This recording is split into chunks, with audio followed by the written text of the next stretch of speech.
berkaitan dengan COVID, penyakit-penyakit tidak berjangkit juga harus terus diberi perhatian. Dan untuk kali ini kita akan berbincang seketika dengan tamu di studio. Terima kasih dan juga selamat datang kepada Dr. Rosnah Ramli yang merupakan Ketua Sektor CVD Penyakit Tidak Berjangkit, Pakar Perubatan Kesihatan Awam, sempena sambutan Hari Kanser yang akan berlangsung pada 4 Februari.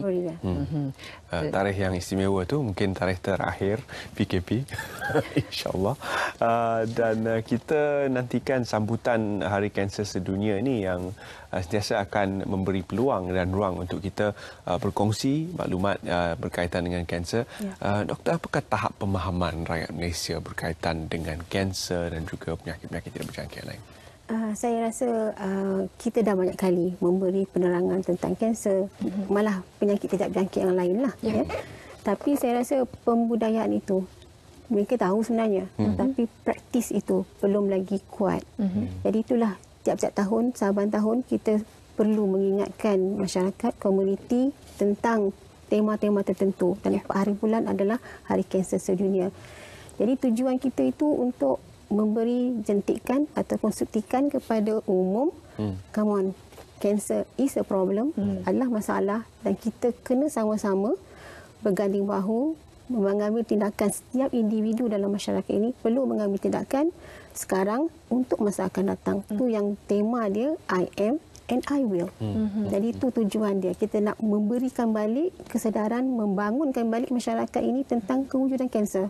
Perlu ambil tindakan, perlu rawatan segera, perlu disaring segera dan sebagainya. Ada 3 aspek mereka yang sedang sebelum didiagnos, sebelum dikenal pasti, dan juga rawatan selepas penjagaan selepas rawatan tersebut. Dan sekarang mereka juga merupakan golongan pesakit kanser ini terdedah kepada risiko untuk COVID-19. Mereka juga golongan yang berisiko. Jadi bagaimana ketiga-tiga aspek ini diterapkan untuk sambutan 4 Februari ini? Jadi kita sekarang berada dalam COVID-19, belum lagi kita belum menang lagi, masih ada cabaran tu masih lagi kita hadapi. Tak walau bagaimanapun, kesedaran ini harus kita bagi. Penyakit-penyakit lain kita tak boleh tinggalkan. Kita masih kena juga highlightkan, kena sedarkan juga masyarakat, sebab kronik ataupun penyakit tak berjangkit ni ada kait rapat sangat dengan COVID-19, termasuklah kanser. Jadi golongan kanser ni juga merupakan orang yang berisiko untuk mendapat jangkitan serius akibat jangkitan COVID-19, ya. Sebab kanser ini sendiri boleh merosakkan organ-organ dalam badan kita. Samping itu dia mengganggu sistem imuniti kita, ketahanan kita. Jadi itu ada kemungkinan besarlah mereka mendapat jangkitan serius dan kematianlah, serupa juga penyakit-penyakit yang lain. Jadi kita harus memberi kesedaran. Jadi oleh kerana status COVID kita yang masih lagi belum stabil, jadi kita mengadakan aktiviti secara maya, memberi education, sentiasa memberi education, dan kita juga melalui Facebook kita sentiasa memberi kesedaran. Jadi untuk saringan pula, kita memang menggalakkan mereka datang buat saringan, dan saringan itu ada di klinik-klinik kesihatan kita lah. Jadi untuk mereka lepas saring untuk mendapatkan diagnostik, investigation dan sebagainya, kita masih lagi membuka perkhidmatan itu. Dan mereka-mereka yang sedang dalam rawatan, kita bagi tarikh-tarikh rawatan dan juga rejim rawatan-rawatan itu, mereka kena hadir di klinik-klinik, dan kita memang amat strict dengan SOP kita, sebab mereka adalah golongan-golongan yang berisiko. Jadi memang kita pantau dan kita memberikan ruang yang selesa lah, dan SOP diperketatkan. Bila bercakap tentang kanser, doktor, ramai yang risaukan juga kosnya. Kalau saringan itu sendiri, kosnya mungkin juga ada bergantung kepada jenis kanser yang saring. Jadi boleh doktor berikan sedikit pemahaman kepada khalayak berkaitan dengan saringan, tentang bagaimana untuk mendapatkan rawatan dan sebagainya. Okey. Saringan ni amat penting, sebab 1/3 daripada kanser ini sebenarnya boleh dicegah melalui amalan-amalan gaya hidup sihat dan sebagainya. 1/3 lagi boleh kita rawat dan cure sekiranya kita detect awal. Itu yang pentingnya saringan. Saringan itu adalah untuk kita mengesan peringkat awal kanser ini dan seterusnya memberi rawatan awal. Kalau kita lambat tu yang berkemungkinan besar kita berakhir dengan kematian. Jadi dia punya rejim ataupun treatment rawatan dia juga agak complicated. Ya, kalau misalnya kita rawat awal mungkin rawatannya agak simple lah, lebih mudah lah berbanding dengan complicated cases, kes yang teruk. Jadi itulah. Jadi untuk menggalakkan saringan-saringan ini sebenarnya Kementerian Kesihatan ada menawarkan saringan-saringan ini di klinik kesihatan kami. Ya, jadi untuk contoh untuk saringan kanser rahim, kita ada buat pap smear. Bukan bayar pun, bayar mungkin RM1 itu. Jadi kita boleh buat di klinik kesihatan kita ataupun ada diadakan di LPPKN, ya, klinik-klinik orang lah. Dan kita ada juga saringan untuk tadi tu kanser dan kita ada juga untuk saringan kanser usus besar ataupun colorectal cancer. Pun kita buat percuma saja. Jadi kita boleh dapatkan perkhidmatan ini percuma di klinik kesihatan kita. Jadi ini merupakan sesuatu yang mungkin ramai tidak tahu dan ada yang takut juga. Kerana kalau dah dapat pergi ke klinik untuk saringan, nak menanti result tu pun berdebar juga, doktor. Jadi bagaimana untuk kita memberikan sedikit kelegaan kepada mereka yang mungkin risau tentang saringan dan prosesnya? Saya rasa semua orang akan menghadapi benda yang sama, ya, saringan, dan kita takut apa keputusannya. Tapi jangan susah hati sebab kita punya kaki tangan dan dilatih untuk memberi sokongan dan kita akan membuat rujukan segera sekiranya ada finding ataupun dapatan-dapatan yang mencurigakan. Kita akan rujuk segera ke hospital. Hospital akan bagi appointment untuk ujian diagnostik dan treatment dan sebagainya. Doktor sebut lagi lebih baik mengetahui lebih awal. Daripada kita tahu lewat masa tu dah barah ini satu jenis definisi kanser ni sebenarnya sel tu membiak dengan cepat terlalu agresif dan dia boleh berpindah daripada site asal dia, dia masuk dalam saluran darah ataupun saluran limpa, dia akan pergi ke badan kita lah, seluruh badan diedarkan dan dia mungkin masuk dalam tulang, masuk dalam paru-paru kita dan tumbuh di situ. Jadi itulah kalau kita pergi awal, benda tu masih lagi di tempat yang asal dia dan kita treatment kita tu tak adalah complicated kalau dia dah berpindah ke seluruh badan. Banyak pejuang kanser yang sebenarnya boleh kisah mereka. Ya. Untuk aktiviti juga supaya semua warga masyarakat dapat sama-sama memberikan penghargaan dan juga kepekaan tentang program ini. Aktiviti yang akan dilakukan untuk Hari Kanser ini, apa antara yang telah pun digariskan? Okey, kita ada aktiviti, kita dah menggariskan oleh kan macam saya cakap tadi, kita dalam masalah dalam masih diambang COVID-19 ini. Jadi kita ada aktiviti semuanya secara maya. Jadi kita akan lancarkan pada 4 hari bulan nanti di mana kita akan pelancaran akan dibuat oleh Ketua Pengarah Kesihatan kita lah pada 4 hari bulan. Dan sebelum itu kita bermula pada 15 Januari ini sampailah akhir bulan Februari kita mengadakan sesi virtual run. Okey, kita menjemput semua-semua mengambil bahagian dalam virtual run ini dan kita ada hadiah lah untuk kategori-kategori yang ada terpapar di TV sana tu. Jadi kalau nak mengambil bahagian, hubungi link yang ada dekat bawah tu. Daftar di sana. Dia ada 3 kategori. Satu tu 1 kilometer, 5 kilometer, 10 kilometer rasanya dengan 21 kilometer. Half marathon pun ada. Okey. Di samping itu kita ada lavender challenge di mana kita ambil gambar dengan color lavender. Mungkin dengan hashtag I am and I will.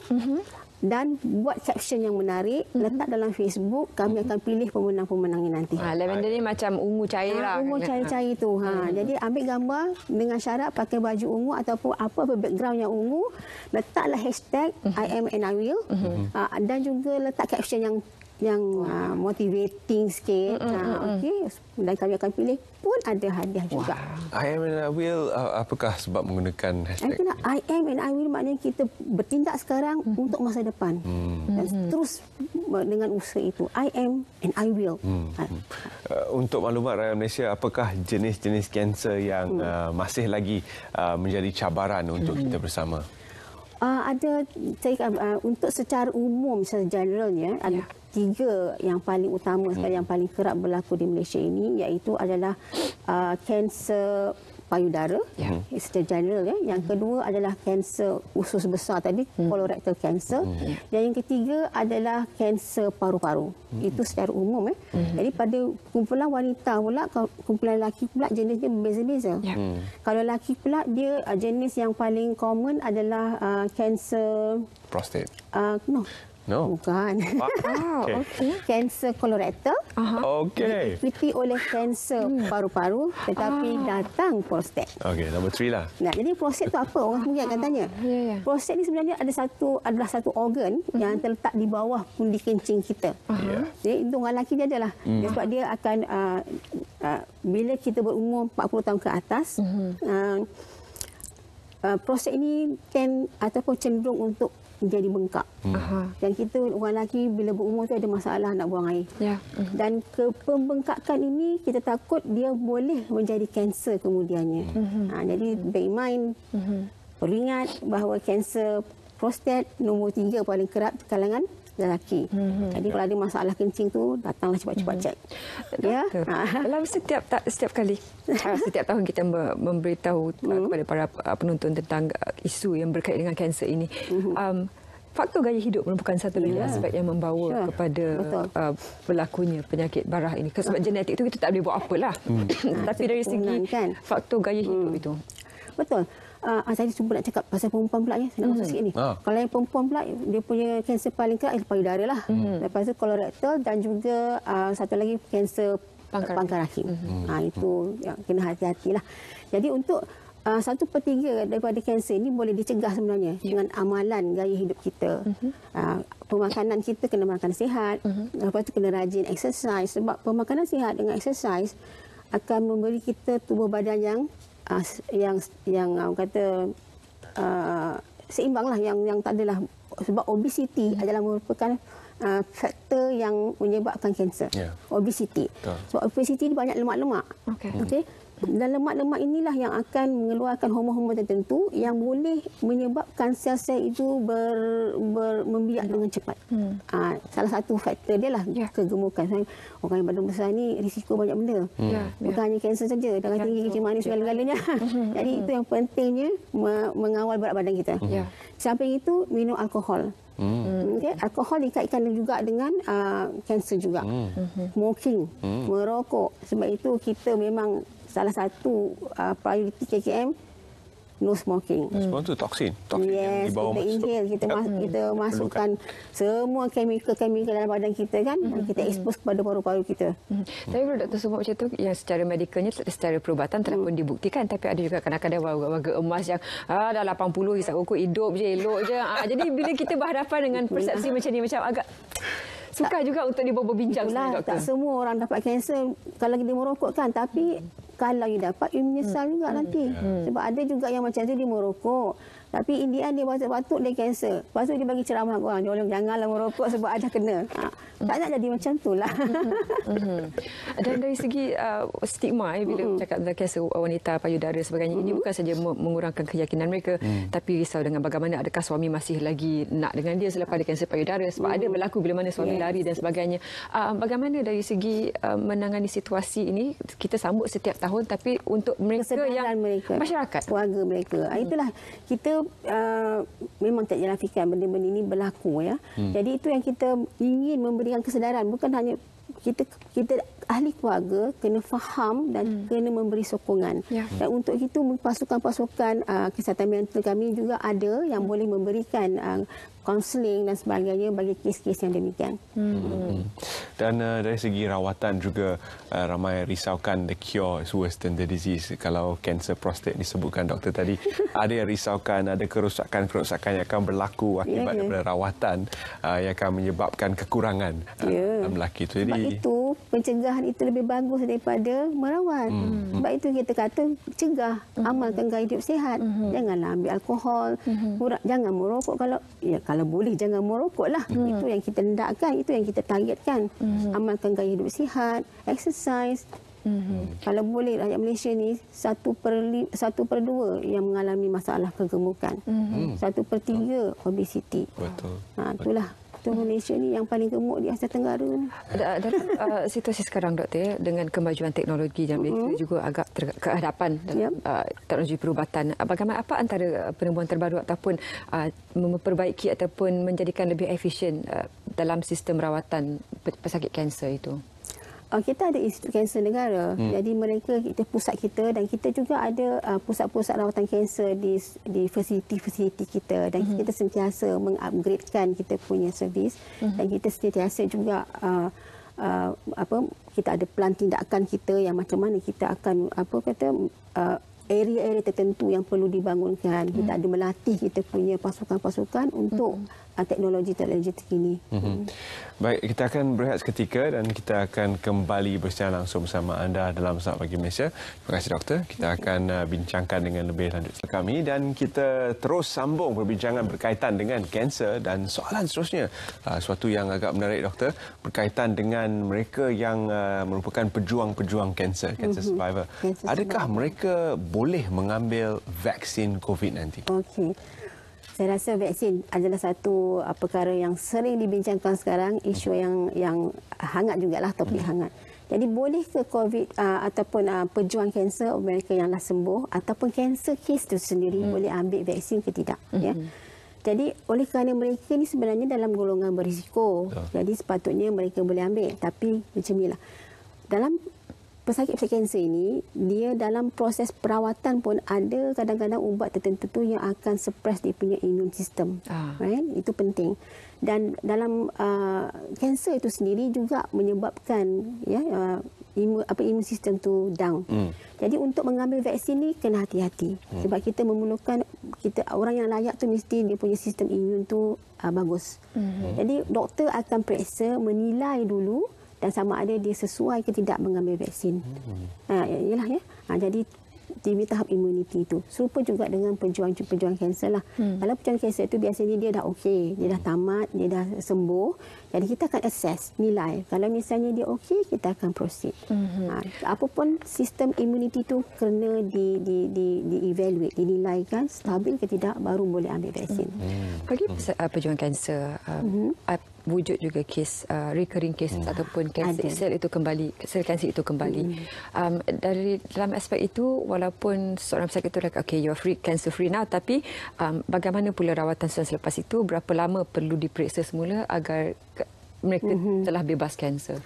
Biasanya bila pesakit-pesakit itu kita discharge daripada rawatannya, dia akan ada follow up. Bergantung kepada, saya tak boleh kata kena datang tiap-tiap tahun dan sebagainya. Bergantung kepada assessment daripada kumpulan doktor-doktor pakar ataupun pegawai perubatan yang menjaga dia. Tengoklah macam mana. Lagi, saya nasihatkan supaya semua pesakit-pesakit, tak kisahlah pesakit kanser ataupun pejuang kanser ataupun cancer survivors, nasihat doktor, please comply. Ikutlah. Kalau misalnya ada bagi temu janji, datanglah. Jangan default sebab kemungkinan kanser tu recur atau jadi balik ada. Walaupun minimum, tak kisahlah persentage berapa mana pun, kena follow up, kena ikut apa nasihat dan juga temu janji. Biasanya temu janji itu bergantung pada keadaan lah. Untuk saringan tadi, doktor ada sebutkan bahawa kosnya adalah rendah ataupun RM1 sahaja. Bagaimana pula dengan kos rawatan untuk kanser? Kos rawatan? Memanglah kalau kita nak menggunakan teknik-teknik yang canggih itu, mestilah ada kos yang, tapi saya rasa kita memberi yang terbaik. Kerajaan sentiasa memberi subsidi dan memberikan yang terbaik. Ya. Dan untuk kanser sebenarnya, sebagai tambahan, yang kita ada vaksin sebenarnya yang kita bagi. Sebab kanser ni boleh cegah, bukan sahaja amalan gaya hidup sihat, tapi kita boleh mengambil vaksin. Kita ada hepatitis B vaksin yang dibaringkan kepada newborn. Dan kita ada Hep B vaksin atau HPV, Human Papilloma Virus punya vaksin yang kita bagi pada student tingkatan 1, student perempuan tingkatan 1. Itu adalah program-program PKM. Jadi HPV vaksin ini adalah untuk mencegah kanser cervix, kanser pangkal rahim. Manakala Hep B vaksin ini adalah untuk mencegah bara hati. Jadi itu dalam program kita. Jadi sekurang-kurangnya kita dah cover yang itu. Dari kepada orang ramai yang ingin mendapatkan maklumat berkaitan dengan rawatan, berkaitan dengan saringan dan sebagainya, apakah portal yang paling sesuai untuk mereka layari? Ini satu portal. Kita takut nanti ada informasi yang salah, infodemik ini. Masalah juga kalau ada masalah yang salah, mungkin kita masyarakat akan dapat maklumat yang salah, perception salah. Dan kita tak nak mereka bila ada kanser tak nak jumpa doktor, pergi merawat ke tempat lain. Bila dah ada stage 4 baru datang dekat hospital. Masa tu kita tak boleh nak buat apa dah. Teruk ya. Jadi itulah dah dapatkan ke portal yang Ministry of Health Malaysia lah. moh.gov.my. Dan jangan guna kaedah rawatan tradisional sebelum utamakan rawatan perubatan dulu. Dan untuk keluarga pula, bagaimana mereka boleh menjadi sistem sokongan yang lebih baik untuk sekiranya ada saudara mereka ataupun ahli keluarga yang mengidap kanser. Mestilah saya rasa semua ini akan tercabar bila ada ahli keluarga. In fact, patient itu sendiri akan tercabar terutamanya. Dan macam-macam yang difikirkan, loss of function, tidak boleh berfungsi normal dan sebagainya. Jadi itulah kita memerlukan sokongan daripada ahli keluarga, terutama yang terdekat, yang orang yang disayang, untuk sentiasa memberi sokongan kepada mereka. Walaupun berat, tetapi memberi sokongan. Kita ada pasukan-pasukan psikososial kita berbincang dengan mereka macam mana nak mengendalikan kes-kes begini. Baik, terima kasih doktor kerana sudi bersiaran langsung bersama kami hari ini, membawa mesej yang begitu penting kepada rakyat Malaysia. Terima kasih kita ucapkan dan selamat hari kanser sedunia kepada anda semua yang akan menyambut bukan saja kerana anda terkesan tapi juga kerana anda ingin tahu tentang kanser 4 hari bulan Februari nanti. Boleh terus ke laman webnya untuk mengetahui bagaimana